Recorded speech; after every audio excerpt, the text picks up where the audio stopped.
Now so poverty chapter पढ़ रहे हैं हम लोग। इसमें हम लोगों को पॉवर्टी का इंट्रोडक्शन एस्पेक्ट समझना है, मीनिंग ऑफ पॉवर्टी समझना है कि पुअर किसको कहा जाता है। ठीक है, कोई गंदे कपड़े पहन रखे हो, चप्पल नहीं हो पैर में, तो उसको जरूरी नहीं है कि हम पुअर कह दें। पॉवर्टी के कुछ क्राइटेरियाज हैं, उन क्राइटेरियाज के बेसिस पर लोगों को पुअर और रिच कहा जाता है। देन हु आर पुअर्स उसको समझना है मीनिंग के बाद में। देन सबसे ज्यादा इंपॉर्टेंट हमें ये दो कंसेप्ट जो हैं मेजरमेंट ऑफ पॉवर्टी के, relative concept and the absolute concept of the poverty, वो समझना है। And the concept of poverty line, that is what below poverty line का जो कंसेप्ट है उसको यहाँ पर अच्छे से हम समझेंगे। Then number of poors in India, conceptual data basis पर जाएंगे थोड़ा सा। कॉजेज ऑफ पॉवर्टी क्या है इंडिया के अंदर, उनको समझा जाएगा। And government approach to the remove poverty, government ने कौन कौन से अप्रोचेस अभी तक लिए हैं, कौन कौन से पॉवर्टी एलिवेशन प्रोग्राम्स रन किए हैं, and critical evaluation of poverty alleviation programs, वो हम लोगों को यहाँ पर समझना है। So let's start with the introduction of the poverty. So poverty की बात कर रहे हैं हम लोग, हमने पहले ही पढ़ा था स्टार्टिंग के अंदर के लगभग 270 मिलियन पीपल्स जो हैं, ठीक है, वर्ल्ड के अंदर वो पुअर है, और उसका 1/3% की बात की जा रही है, वो सॉरी 1/5 पार्ट जो है वो इंडिया के अंदर रिजाइड करता है, ऐसा सिनेरियो कहा जाता है। तो ओवरऑल हम लोगों को समझना है कि जो पॉवर्टी का कंसेप्ट है वो क्या है। तो हम बात कर रहे हैं कि ब्रिटिशर्स ने अराउंड इंडिया के अंदर 200 ईयर्स तक क्या किया, हमारे ऊपर राज किया। और जब वो छोड़ करके गए तो एक स्टैग्नेंट और एक बैकवर्ड इकोनॉमी हमारे लिए छोड़ के गए थे, जैसा कि हम लोगों ने इंट्रोडक्शन चैप्टर में समझा था। आफ्टर दैट सिनेरियो अगर हम लोग देखें तो गवर्नमेंट ने काफी ट्राई किया है पॉवर्टी को रिमूव करने का, क्योंकि जब इंडिया से ब्रिटिशर्स गए तो ना उन्होंने हमारा इंफ्रास्ट्रक्चर डेवलपमेंट किया था। हम जानते हैं कि अराउंड कुछ 75% पॉपुलेशन जो है वो अराउंड पूरे वर्ल्ड सॉरी पूरे इंडिया के अंदर एग्रीकल्चर एस्पेक्ट्स के अंदर एंगेज थी। ठीक है, जो भी काफी स्टैग्नेंट और बैकवर्ड था। दैट मीन्स बहुत मुश्किल होता था लोगों के लिए कि वो क्या कर पाए कि अपना बेसिक जो खाने पीने का खर्चा है, ठीक है, वो भी निकाल पाए, तो वो भी बहुत बड़ी यहाँ पर बात हो जाती थी।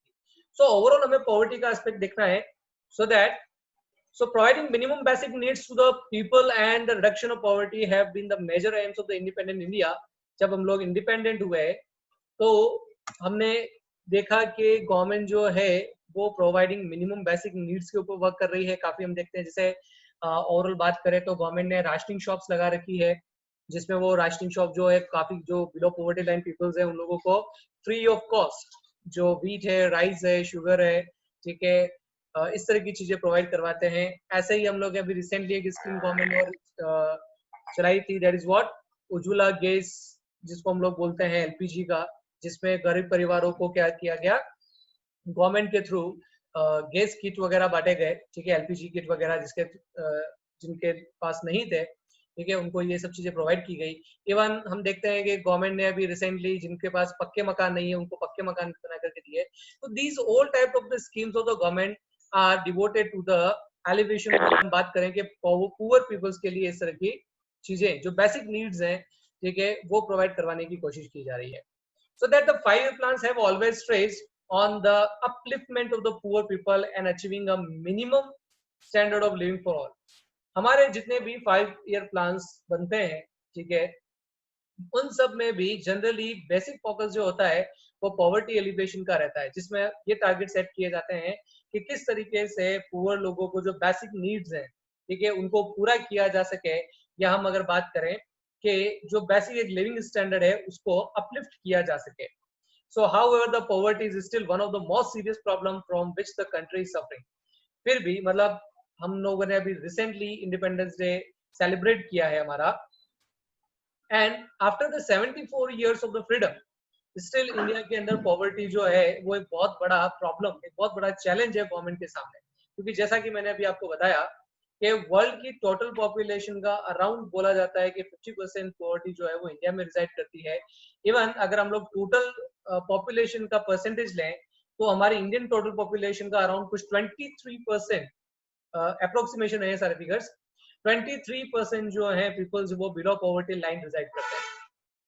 तो this type of datas are very scary कि इतने सारे लोग जो हैं वो बिलो पॉवर्टी लाइन गुजार बसर कर रहे हैं अपना, जिनको बेसिकली 2 वक्त की रोटी नहीं मिल पाती है, जो बेसिक नीड है एजुकेशन हेल्थ क्लियर वो उनको प्रॉपर नहीं मिल पाता है, लोगों के पास रहने के लिए पक्के मकान नहीं है।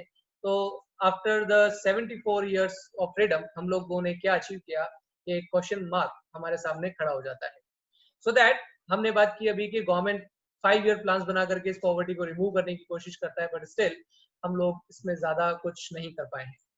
So that poverty is a challenge not only for India but for the entire world, as more than 1/5 of the world poor, around 270 million people live in India alone and are unable to meet even their basic needs. जिनको जो लोग अपनी basic need ही पूरी नहीं कर पाते। देखो somehow data fluctuation से रियलिटी हो सकता है कि इससे थोड़ी डिफर करे, क्योंकि मेरा मानना है कि जितना फिगर्स के अंदर पॉवर्टी दिखाई जाती है इंडिया में, उतना पॉवर्टी बेसिकली है नहीं। क्लियर? काफी जगह जानबूझ करके लोग ऐसे स्लम एरियाज में रहते हैं, ठीक है, काफी पैसे वाले होने के बावजूद भी स्लम एरियाज में रहते हैं, क्योंकि कुछ तरह की जो न्यूज वगैरह हमारे सामने आती है। रिसेंटली एक न्यूज आई थी जिसमें एक भिखारी का जब इनकम टैक्स वालों ने असेसमेंट किया था, उसकी संपत्ति करोड़ों रुपए में थी। सो हम कैसे मान ले कि कौन पर्सन पुअर है, वो एक बहुत बड़ा चैलेंज है। और जो डेटाज है वो कितनी बार गवर्नमेंट या गवर्नमेंट की जो एजेंसीज है वो भी काफी बड़ा चढ़ा करके बताती है, बट स्टिल हमें जो बुक में दिया गया है हम उन डेटास के बारे में बात करेंगे। बट हाँ, रिलेटिवली ये हमेशा दिमाग में रखिएगा बेटा कि जो पॉवर्टी का एस्पेक्ट है, ठीक है, वो उतना नहीं है जितना कि डेटास वगैरह में दिखाया जाता है। नाउ सो बात करते हैं कि ये जो पॉवर्टी हम लोग कर रहे हैं कि पॉवर्टी है क्या। So poverty is a peculiar problem from which various countries of the world have been suffering. That there cannot be common definition of poverty which can be broadly accepted everywhere. ऐसा कोई basic definition नहीं है जिसमें हम लोगों पूरे world में हम लोगों को पुअर है या नहीं है उस बेसिस पे उसको कैटेगराइज कर सकते हैं। लेकिन हाँ, अलग अलग कंट्रीज में अलग अलग रीजन के अंदर पॉवर्टी के कंसेप्ट को समझने के लिए अलग अलग सिनेरियोस को समझाया गया है। जैसे कहीं पर न्यूट्रिशन लेवल के बेसिस पर बताया गया है कि अगर एक पर्सन डेली बेसिस पर इतना कैलोरीज भी कंज्यूम नहीं कर पा रहा है तो वो पुअर है। तो कहीं पर एक्सपेंडिचर बेसिस पर उसको समझाया गया है कि अगर कोई पर्सन मंथली अपने कंजम्पशन एक्सपेंडिचर पर इतना भी खर्च नहीं कर पा रहा है तो वो पुअर है। इस तरह के सिनेरियोज अलग अलग यहाँ पर समझाए गए हैं। तो हम आगे जाकर के देखेंगे कि पॉवर्टी है क्या। सो पॉवर्टी का कोई बेसिक पर्टिकुलर डेफिनेशन नहीं है, इस चीज के बारे में आप ध्यान रखिएगा। Broadly, it can be said poverty refers to a state in which an individual is unable to fulfill even the basic necessities of the life. तो poverty के लिए अगर आप याद रखें कि who is poor या poverty, तो poverty is what? It is a state, it is a situation in which an individual is unable to fulfill even the basic necessities of the life. What are the basic necessities of the life, बेटा? कौन-कौन सी basic necessities है हमारी life की? Education, health care, food and shelter. या ठीक है, these facilities जो है अगर ये भी हम लोगों को प्रॉपरली नहीं मिल पाती है तो फिर वो ओवरऑल एस्पेक्ट जो है वो पॉवर्टी के अंदर काउंट किया जाता है। So the minimum requirement include food, clothing, housing, education and health facilities. Education government free में प्रोवाइड करवा रही है। हेल्थ फैसिलिटीज में भी गवर्नमेंट ने बहुत सारी स्कीम्स निकाल रखी है, जिसमें पहले भामाशाह स्कीम चलती थी हमारे सीएम की तरफ से, अभी उसका नाम चेंज करके वापस से नई स्कीम के अंदर कन्वर्ट कर दिया गया है। उसके अलावा आयुष्मान भारत करके एक स्कीम लगा रखी है इन्होंने, जिसमें अराउंड कुछ 5 लाख रुपीज तक का आपका मेडिकल जो भी फैसिलिटीज है वो फ्री ऑफ कॉस्ट आपको दी जाएगी। हाउसिंग फैसिलिटीज में गवर्नमेंट जो है उसमें मुख्यमंत्री आवास योजना हो गया या फिर प्रधानमंत्री आवास योजना के नाम से हाउसिंग वगैरह की फैसिलिटीज दी जा रही है। गाँव में पंचायत समिति वगैरह पर लोगों को पक्के मकान बना करके दिए जा रहे हैं बिलो पॉवर्टी लाइन्स को। क्लॉथिंग का अभी अपन लोग इसके ऊपर बात नहीं कर सकते हैं क्योंकि ऐसा कोई स्कीम नहीं है जिसमें लोगों को कपड़े बांटे जाते हो। फूड के लिए अभी रिसेंटली इंदिरा रसोई योजना हमारी स्टेट गवर्नमेंट ने शुरुआत करी है, जो पहले अन्नपूर्णा रसोई योजना थी। ऐसे ही अलग अलग स्टेट के अंदर अलग अलग फूड प्रोवाइड करवाने के लिए स्कीम्स वगैरह चलती है।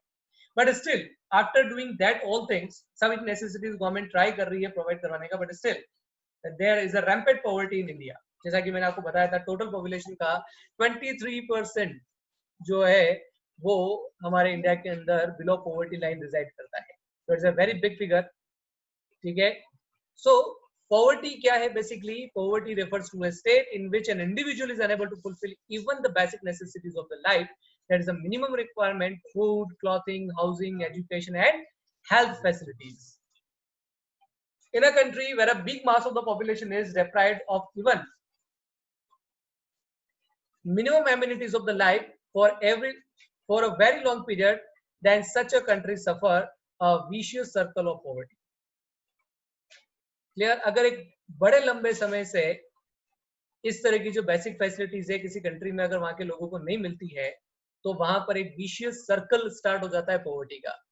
द सर्कल इज दैट के बर्थ भी लोगों का पॉवर्टी में ही होता है और उनकी डेथ भी जो है वो उसी पॉवर्टी में हो जाती है, और उनके बच्चे जो उनकी फ्यूचर जनरेशन है वो भी उस पॉवर्टी के अंदर ही जन्म लेती है और वहीं पर उनकी डेथ हो जाती है. तो ये एक सर्कल है जो कंटिन्यूटी में चलता रहता है, ठीक है, और खत्म होने का नाम नहीं लेता है अगर लंबे समय तक किसी कंट्री के अंदर रैम्पेंट पॉवर्टी जो है वो प्रिवेल करती है. जैसा कि हम हमारे यहाँ पर भी देखते हैं, काफी पुअर सेक्शंस जो हैं, ठीक है, इंडिया के अंदर. जैसे अगर हम लोग बेसिक पॉवर्टी की बात करूं मैं, अगर मुंबई के अंदर ये जो पर्टिकुलर एरिया है धारावी वगैरह का, वो काफी लोग उसमें पुअर हैं रिलेटिवली, पर मोस्ट ऑफ द पीपल उसके अंदर पॉवर्टी के अंदर नहीं आते. वो उनका लाइफस्टाइल है, वो इसी तरह से वहां पर रहते हैं. लेकिन अगर मैं बेसिकली झारखंड की बात करूं या बिहार स्टेट की बात करूं, तो वहां के जो विलेजर्स हैं वो रिलेटिवली सच में देखा जाए तो पॉवर्टी की कैटेगरी में आते हैं, जो जन्म भी बेसिकली पॉवर्टी में ही लेते हैं और उनका डेथ भी जो है बेसिकली वहीं पर उसी पॉवर्टी में हो जाता है. Clear? So poverty is a very critical situation जिसमें हम बोलेंगे कि it's a state in which an individual is unable to fulfil even the basic necessities of the life. So कौन पुअर है? अगर पॉवर्टी ये सिनेरियो है तो पुअर कौन है? So poverty is a great curse on humanity. A poor person lives a wretched life as he is unable to enjoy the barest necessities of life, which make him morally degraded. ठीक है, अगर एक person, देखो ये सबसे बड़ी दिक्कत सिर्फ ऐसा नहीं कि लोगों को ये सुविधाएं नहीं मिल रही है. जब लोगों को ये सुविधाएं नहीं मिलती है तो उसकी वजह से बहुत सारी दूसरी दिक्कतें स्टार्ट हो जाती है बेटा. ठीक है, क्या दिक्कतें स्टार्ट होती है? स्ट्रगल स्टार्ट होता है रिच और पुअर पर्सन के बीच में, और लोग जो है वो मॉरली डिग्रेडेड भी हो जाते हैं. जब 2 वक्त की रोटी नहीं मिलती है या प्रॉपर हेल्थ फैसिलिटीज नहीं है, तो ऐसे में लोग अपना पेट भरने के लिए किसी का खून भी कर सकते हैं. ठीक है, चोरी करना फिर या गलत रास्तों को पकड़ लेना, ये एक नॉर्मल सी चीज है. तो जब प्रॉपर आपको फूड, हाउसिंग, एजुकेशन या इस तरह की फैसिलिटीज प्रोवाइड नहीं होती है, तो धीरे धीरे लोग जो है उनका मोरल भी जो है वो भी क्या हो जाता है बेटा? डिग्रेड होता जाता है. He can not conduct himself as a human being. वो अपने आप को इंसान मानते ही नहीं है और वो बिहेव भी वैसे ही करते हैं जानवरों जैसे. ठीक है, रहते भी वैसे ही हैं और उनका बिहेवियर भी वैसे ही हो जाता है. The treatment that he get from the society भी उनको उसी तरह से ट्रीट करती है. आज जैसे हमारे पास में कोई गरीब आता है तो हम उसको दूर रखते हैं, पहले भाई तू दूर खड़ा है, ठीक है, पैरों में चप्पल नहीं पहन रखे, तूने किस तरह का हो रहा है तेरे, ठीक है, पास में बताओ. देन डिमोरलाइज करते हैं हम उनको. जैसे हमारे घर पे कोई काम करने के लिए आता है, गरीब है, उसको जरूरत है, मजदूर है बेचारा, हम उसे उस काम करवाते हैं, तो हम उनको डिमोरलाइज भी करते हैं, कितनी बार उनसे इस तरह से बात करते हैं. तो ये भी एक बड़ा रीजन है इनका मॉरली डिग्रेड होने का. And poverty is a harsh reality for the large section of the Indian population. और हमारे इंडिया के अंदर तो पॉवर्टी जो है वो एक हार्श रियलिटी है, क्योंकि एक लार्ज पॉपुलेशन जो है इंडिया का वो क्या है बेटा? पुअर है. Poverty in India has been studied from the 2 point of view, that is the urban poverty and the rural poverty. ठीक है, तो इंडिया में पॉवर्टी को 2 एस्पेक्ट में देखा जाएगा, पुअर एंड रूरल एरियाज के अंदर पुअर का कंडीशन क्या है. सो इन अर्बन एरियाज की बात करें तो poor people include push cart vendors, ठेला गाड़ी चलाने वाले, ठीक है ना, पुश कार्ट वेंडर्स होते हैं. एंड द स्ट्रीट कबलर्स, जो स्ट्रीट वगैरह पर अपनी दुकानें लगाते हैं छोटी छोटी सी और वहां पर अपनी चीजें बेचते हैं. एंड रैग पिकर्स, क्या होते हैं रैग पिकर्स? तो कचरा बीनने वाले. हाँ, रैग पिकर्स और बैगर्स, ये जनरली हम लोगों को अर्बन एरियाज के अंदर दिखते हैं वो जनरली पॉवर्टी के अंदर काउंट किए जाते हैं, बट शक्ल पे मत जाइएगा, रिलेटिवली काफी चीजें यहाँ पर अलग है। जैसा अगर मैं आपको उदयपुर की बात बताऊं तो जगदीश मंदिर के यहाँ पर एक भिखारी बैठता है, उसकी उदयपुर के अंदर करोड़ों की प्रॉपर्टीज है, भीख मांग मांग के उसने प्रॉपर्टी बना दी करोड़ों की, सोचिए आप। तो ये तो एक बिजनेस है, ठीक है, ओवरऑल। सर तो भी अभी तक भीख मांगता है? हाँ मांगता है, करोड़ों की प्रॉपर्टी है उसके पास। तो गवर्नमेंट तो उसको पॉवर्टी लाइन के बिलो ही ट्रीट करती होगी। बहुत सारे लोग हैं बेटा जो जिनके पास अच्छा खासा मकान है, अच्छी खासी जॉब है उनकी, बट उन्होंने गवर्नमेंट को जो डेटा प्रोवाइड करवा रखे हैं वो ऐसे प्रोवाइड करवा रखे हैं कि वो बिलो पॉवर्टी लाइन ही काउंट होता है। So that in urban areas poor people included push cart vendors, street cobblers, rag pickers, beggars etcetera, they possess few assets, उनके पास बहुत कम एसेट्स होती है, ठीक है, खुद की। दे रिजाइड इन अ कच्चा हटमेंट्स, कच्ची बस्ती वगैरह जो होती है, झोपड़पट्टी जिसको हम लोग बोलते हैं, उसके अंदर रहते हैं। With walls made of the bag mud and roofs made of the grass. ये तो बहुत पुरानी बातें कर रहे हैं, इस तरह के तो इंडिया में बहुत कम एरियाज है जहां पर आपको इस तरह के घर वगैरह दिखेंगे अब। And that bamboo and woods, ठीक है, मतलब जो बेसिक झोपड़पट्टी होती है उसमें रहते हैं। The poorest of them do not even have such dwellings, और इनसे भी जो पुअर होते हैं उनके पास तो ये फैसिलिटी भी नहीं होती, वो फुटपाथ वगैरह पर रहते हैं। The urban poor are largely the overflow of the rural poor who had migrated to the urban areas in search of the alternative employment and the livelihood. ये वो पॉवर्टी एस्पेक्ट है बेटा जो बेसिकली गांवों से शहरों में जॉब की तलाश में आते हैं, क्योंकि रूरल एरियाज के अंदर उनको जॉब नहीं मिल रही, अनएम्प्लॉयड है वो वहां पर, तो वो अर्बन एरियाज के अंदर माइग्रेट होते हैं, ठीक है, इस पर्टिकुलर एस्पेक्ट में कि उनको वहां जॉब मिल जाएगी, ठीक है, और वो आगे बढ़ पाएंगे, बट वहां पर भी उनकी सिनेरियो वैसी ही रहती है। क्लियर? तो बेसिकली अर्बन पॉवर्टी का जो लार्जली ओवरफ्लो है वो रूरल पॉवर्टी से ही आता है बेटा, क्योंकि जो रूरल एरियाज है वहां से अनएम्प्लॉयड लोग जो हैं वो एम्प्लॉयमेंट की तलाश में कहाँ आते हैं, अर्बन एरियाज में या शहरों की तरफ आते हैं। रूरल एरियाज की बात करें तो रूरल एरियाज के अंदर पुअर वो है जिनके पास में खुद की जमीन नहीं है, या हम बोले landless agriculture.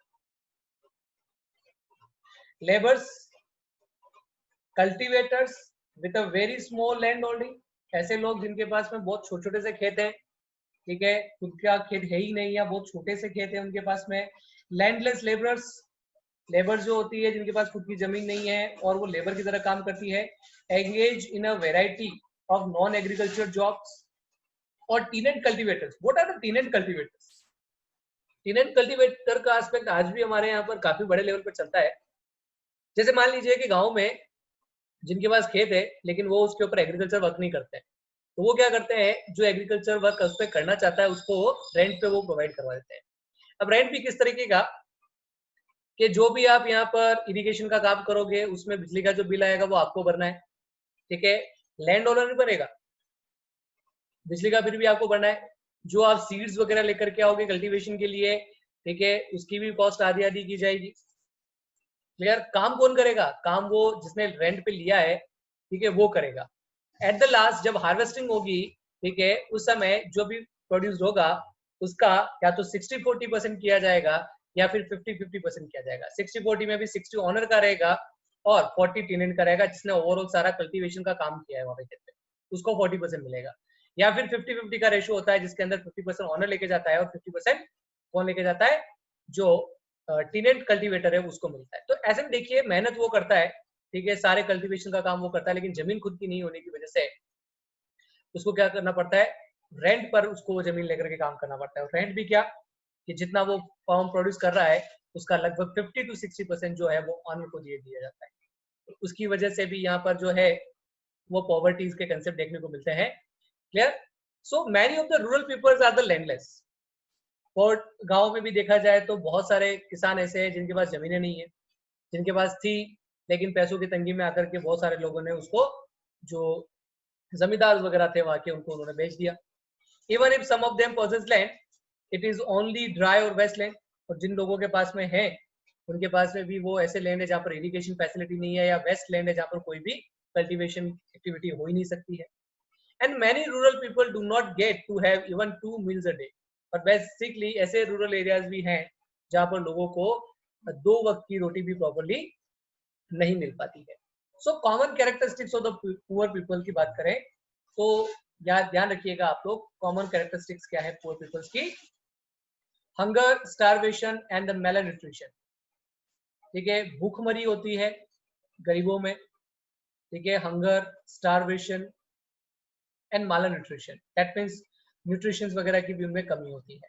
So starvation and hunger are the basic problem of the poorest households, ठीक है, जिनमें बेसिकली पैसा नहीं आता है, जिन घरों में या जिन घरों में कमाने वाला नहीं है, ठीक है, जो पुअर है, पुअर से भी नीचे है बेसिकली, ठीक है, उनको 2 वक्त की रोटी भी प्रॉपर्ली नहीं मिल पाती है, भूखमरी होती है वहां पर। malnutrition is the alarming high among the poor, nutrition वगैरह प्रॉपर नहीं मिलते हैं शरीर को, जो बेसिक नीड है शरीर की, प्रॉपर कैलोरीज वगैरह की जो नीड है वो प्रॉपर उनको नहीं मिल पाते हैं, ठीक है, तो वो भी पुअर लोगों के अंदर सबसे ज्यादा हम लोगों को देखना मिलता है, that is what malnutrition। Then poor health, जब प्रॉपर न्यूट्रिशन आपको नहीं मिल पाएंगे, जब आपको प्रॉपर खाना नहीं मिल पाता है, तो फिर क्या होता है, उसकी वजह से आपकी जो फिजिकल हेल्थ है वो भी धीरे धीरे खराब होती जाती है। They are generally physically weak due to ill health, disability और द सीरियस इलनेस। या तो उनमें कोई डिसेबिलिटी होती है या इल हेल्थ होती है, उनकी जल्दी जल्दी बीमार पड़ते हैं, या कोई सीरियस उनमें इलनेस होती है। Their children are less likely to survive or be born healthy। अगर कोई जन्म भी लेता है तो उसमें से उनके डेथ होने के चांसेस सबसे ज्यादा होते हैं, और अगर सर्वाइव भी कर जाता है तो वो इतना ज्यादा हेल्दी नहीं होता है, ठीक है। नाउ लिमिटेड इकोनॉमिक अपॉर्चुनिटीज, इनके पास में अपॉर्चुनिटीज काफी कम होती है कमाने की। They have very limited economic opportunities due to the lack of literacy and skill. पढ़ाई लिखाई तो उन्होंने कभी करी नहीं, पुअर थे, खाने का इंतजाम करते या पढ़ाई करते, इस तरह का सिनेरियो है। तो ऐसे में अगर हम देखें तो एजुकेशन कम होने की वजह से उनमें स्किल्स भी कम होती है, और दोनों की कमी की वजह से उनको प्रॉपर जॉब वगैरह नहीं मिल पाती है। So they face the unstable employment. ऐसे में क्या होता है, अनस्टेबल एम्प्लॉयमेंट रहता है। हम देखते हैं हमारे यहाँ पर सवीना एरियाज के अंदर, सेक्टर 4 के अंदर, 4-5 के अंदर, ठीक है, या अपन देखें चैटक या इस तरह के एरियाज के अंदर, मॉर्निंग में काफी लोग वहां पर भीड़ में खड़े रहते हैं। They all are come from the rural areas, ठीक है, to the urban areas to search the jobs. और वो भी कैसी अनस्टेबल जॉब्स है, डेली बेसिस पर जॉब करेंगे वो लोग। बहुत सारे लोग ऐसे होते हैं उनको तो पूरे दिन में जॉब मिलती नहीं है, कुछ आते हैं तो उनको जो बेसिक डे वेजेस है उनसे भी काफी कम रेट पर उनको काम मिलता है, ठीक है, और मुश्किल से वो एक दिन का जो रिक्वायरमेंट है वो पूरा कर पाते हैं। So they are not able to negotiate their legal wages from the employers and are exploited. ऐसे में क्या होता है, जब जॉब मिल नहीं रही है, काफी लोग है, तो ऐसे में वो लोग नेगोशिएट भी नहीं कर पाते हैं, क्योंकि उनमें नॉलेज नहीं है कि बेसिक वेज रेट क्या चल रहा है, ठीक है। ऐसे में इलिटरेट और अनस्किल्ड होने की वजह से जो एम्प्लॉयर्स हैं वो उनको क्या करते हैं, एक्सप्लॉइट करते हैं। जो बेसिक वेजेस रेट उनको मिलनी चाहिए, जो मिनिमम वेजेस उनको मिलनी चाहिए, वो उनको नहीं प्रोवाइड होती है। डेट ट्रैप भी होता है। डेट ट्रैप क्या है? डेट ट्रैप ऐसा सिनेरियो है बेसिकली जिसके अंदर कंटिन्यूटी में, जैसे मान लीजिए कि कोई पुअर है, ठीक है, उसने अपनी गरीबी और जो भी हालत है उसको देखते हुए उसने कोई लोन लिया। अब वो उस लोन को नहीं चुका पाता है, और उस लोन को चुकाने के लिए वो क्या करता है, और लोन लेता है। ऐसे करते करते करते करते उसके ऊपर लोन चढ़ता जाता है, और इंटरेस्ट रेट जो होती है इनके ऊपर काफी हाई होती है, क्योंकि बैंक वगैरह तो इनको लोन देगा नहीं बेचारों को। वो लोग क्या करते हैं, जो बेसिक जमींदार वगैरह या साहूकार वगैरह होते हैं, इन लोगों से वो लोग लोन लेते हैं, और उनके ऊपर जो इंटरेस्ट की रेट होती है वो काफी हाई होती है। So that they borrow from the money lenders who charge high rate of interest, that push them into the chronic indebtedness, जो उनको क्या करता है, chronic indebtedness के अंदर पुश करता है, ठीक है। तो एक chronic indebtedness क्या है कि एक के बाद एक उनके ऊपर क्या करता चढ़ता रहता है, कर्जा चढ़ता रहता है, ठीक है, पुराने कर्जे चुकते नहीं है, और वो सारा का सारा इंडेबिटनेस फिर न्यू जनरेशन जो होती है उनके ऊपर बढ़ जाता है। वो भी उस डेट को चुकाने में रह जाते हैं, मर जाते हैं, फिर वापस उनकी नई जनरेशन आती है, वो डेटनेस जो है वो चलती रहती है और कभी खत्म नहीं होती। वो एक तरह से बंधुआ मजदूर बन करके रह जाते हैं, ठीक है। जो कमाते हैं उसका मेजर ऑफ द पोर्शन सिर्फ वो लोन चुकाने, उसका इंटरेस्ट चुकाने में ही खत्म कर देते हैं। Lack of facilities of the electricity and water, इनके घरों में ना तो इलेक्ट्रिसिटी मिलेगी, ना प्रॉपर पानी की व्यवस्था मिलेगी आपको। So most of the poor household do not have access to electricity. Their primary cooking fuel is a firewood and the cow dung cane. ठीक है, गाय के गोबर को एज ए फ्यूल की तरह यूज करते हैं ये लोग, या फिर सूखी हुई लकड़ियां वगैरह यूज की जाती है। ठीक है, कुकिंग गैस वगैरह जो है वो उनको प्रॉपरली एलपीजी जिसको हम लोग बोलते हैं वो इनके घरों में नहीं देखने को मिलती है। इसी के लिए अभी रिसेंटली जो लास्ट 5 ईयर्स की बात करें तो हमारे प्राइम मिनिस्टर ने उज्ज्वला गैस करके एक यहाँ पे स्कीम को इनिशिएट किया था, जिसमें पुअर पीपल्स को फ्री ऑफ कॉस्ट जो है वो गैस कनेक्शन वगैरह प्रोवाइड करवाए गए थे। A large section of the poor people do not even have access to the safe drinking water. और जो पॉवर्टी एरियाज है उनके अंदर तो ये हालात है कि प्रॉपरली साफ पानी जो है पीने का वो भी उन लोगों को प्रोवाइड नहीं हो पाता है। जैसा कि हम लोग कितनी बार मूवीज वगैरह में देखते हैं कि पानी के टैंकर आते हैं तो वो लोग लाइन बना करके खड़े हो जाते हैं। आप लोगों ने अगर हिंदी मीडियम वगैरह या इस तरह की मूवीज देखी होगी तो उसमें आपने देखा होगा पॉवर्टी का जो छोटा सा कंसेप्ट उसमें दिखाया हुआ है। सो दैट जेंडर इनइक्वालिटी की बात करें तो जेंडर इनइक्वालिटी भी काफी होती है यहाँ पर। Gender inequality prevail with the family in regard to participation of the gainful employment.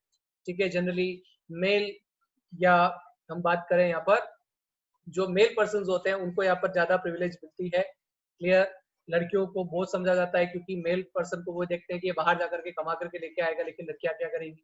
ठीक है, वो बोझ है, शादी करवाएंगे तो उनमें दहेज देना पड़ेगा।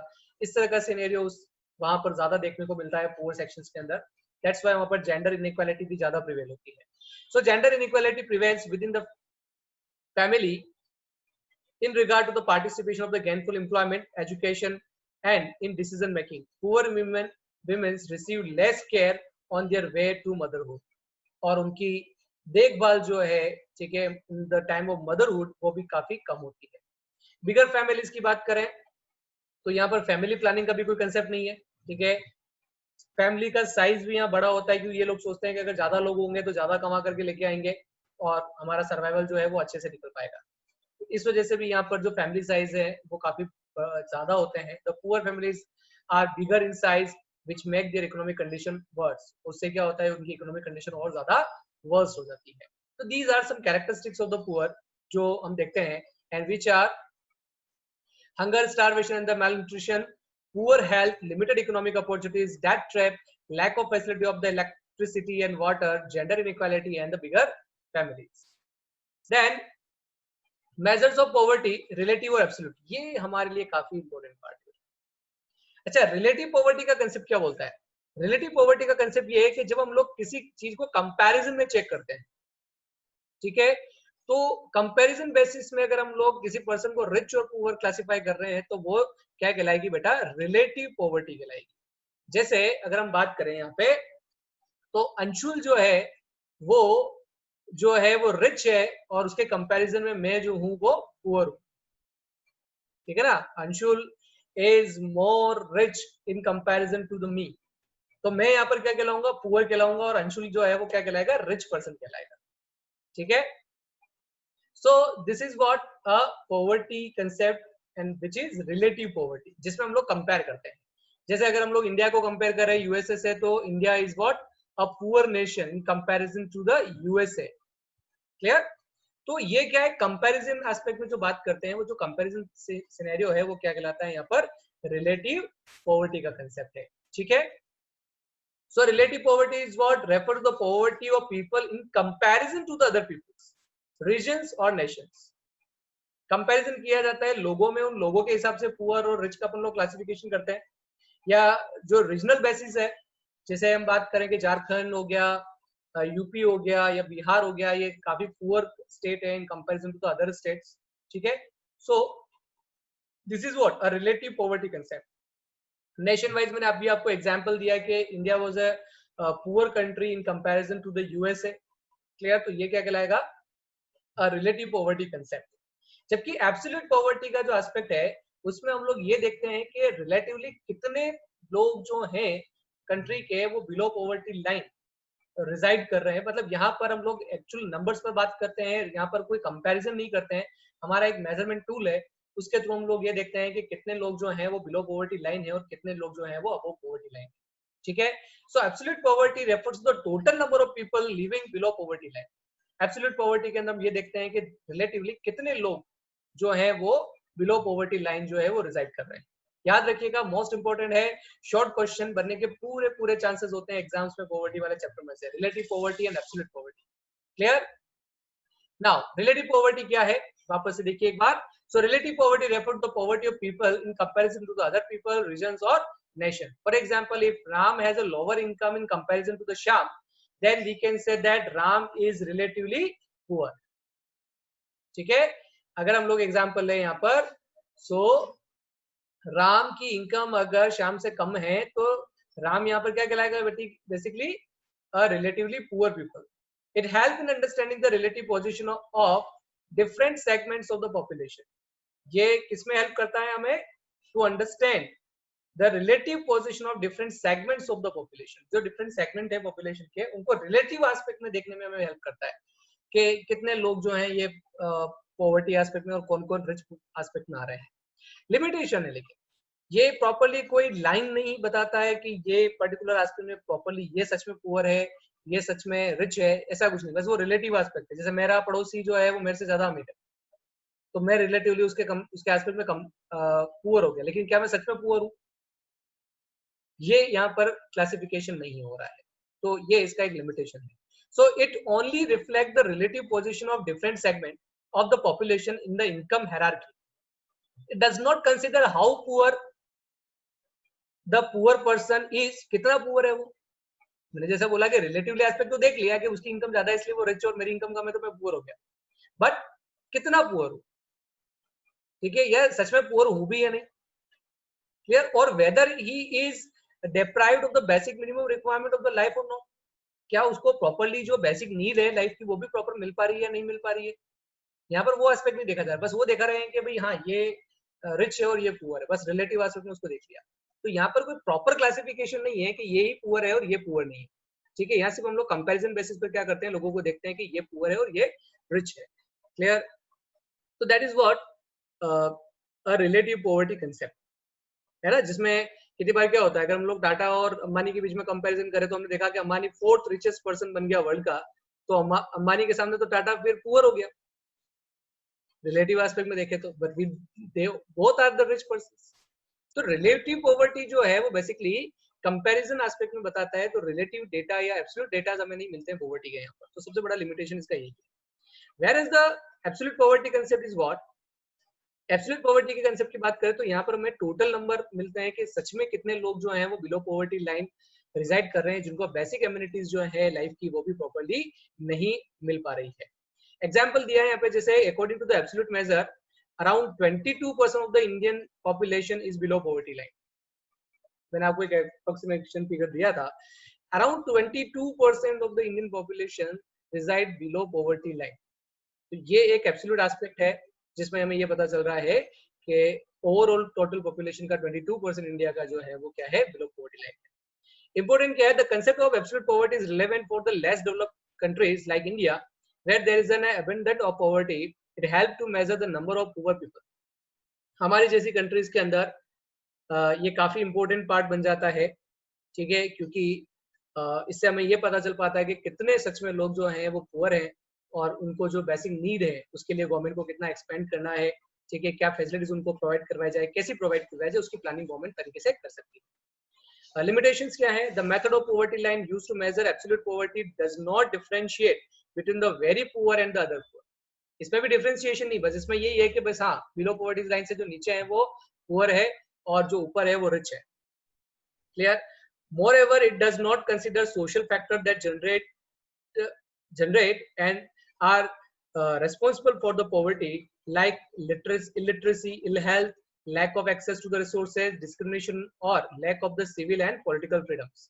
इन सब चीजों को हम लोग एब्सोल्यूट पॉवर्टी के अंदर कंसीडर नहीं करते जनरली। बीपीएल लाइन को डिटरमाइन करने के लिए जो एक क्लासिफिकेशन है, उस क्लासिफिकेशन को जनरली इसमें यूज नहीं किया जाता है। इलिटरेसी को, इल हेल्थ को, रिसोर्सेज जो है उनके लैक को, या फिर डिस्क्रिमिनेशन जो है या पॉलिटिकल फ्रीडम नहीं होना, इन सब चीजों को इसमें कंसीडर नहीं किया जाता। इसमें सिर्फ ये देखते हैं कि आपको बेसिक जो कैलोरीज की नीड है एक ह्यूमन बीइंग को, उतना आप अगर आप अचीव नहीं कर पा रहे हो डेली बेसिस पर तो आप बिलो पॉवर्टी लाइन, या फिर एक मंथली बेसिस पर आपका जो कंजम्पशन एक्सपेंडिचर होना चाहिए उतना अगर कंजम्पशन एक्सपेंडिचर आप नहीं कर रहे हो तो आप रिलेटिवली यहाँ पर क्या कहलाओगे, पुअर कहलाओगे। ठीक है, इस चीज का ध्यान रखिएगा बेटा। तो ये एब्सोल्यूट और रिलेटिव पॉवर्टी का कंसेप्ट है, इसको आप मोस्ट प्रोबेबली मान के चलिए कि एग्जाम में ये आएगा ही आएगा। ठीक है, तो इसको अच्छे से लर्न कर लेना, इसकी इंपॉर्टेंस, लिमिटेशंस वगैरह सब कुछ। How to measure absolute poverty in India? Poverty lines is used as a standard to measure the number of poor people. In poverty line, a standard is fixed in terms of the minimum level of consumption. जैसा कि मैंने अभी आपको बताया था, consumption level पर. And absolute poverty refer to the situation when a person fails to reach this minimum consumption level. तो जो पर्सन उस बेसिक मिनिमम कंजम्पशन को अचीव नहीं कर पाता है, वो कितना है वो भी हम आगे देखेंगे कैलोरीज के बेसिस पर। ठीक है, वो यहाँ पर क्या कहलाएगा? एब्सोल्यूट पुअर कहलाएगा। ठीक है बेटा। So in the context of India, population of people living below poverty line gives the absolute measure of poverty. In this chapter we will take poverty in the sense of absolute poverty. इस पूरे chapter में हम लोग सिर्फ absolute poverty के बारे में बात करेंगे, relative poverty का concept वहीं तक सीखा। Okay, so done for today. Please एक बार जो भी बुक्स है आपके पास, आप उससे इसको एक बार रीड कीजिएगा। एब्सोल्यूट पॉवर्टी और रिलेटिव पॉवर्टी को बहुत अच्छे से याद कीजिएगा, क्योंकि ये मोस्ट इंपोर्टेंट पार्ट है for the exams. Okay, done for today, thank you.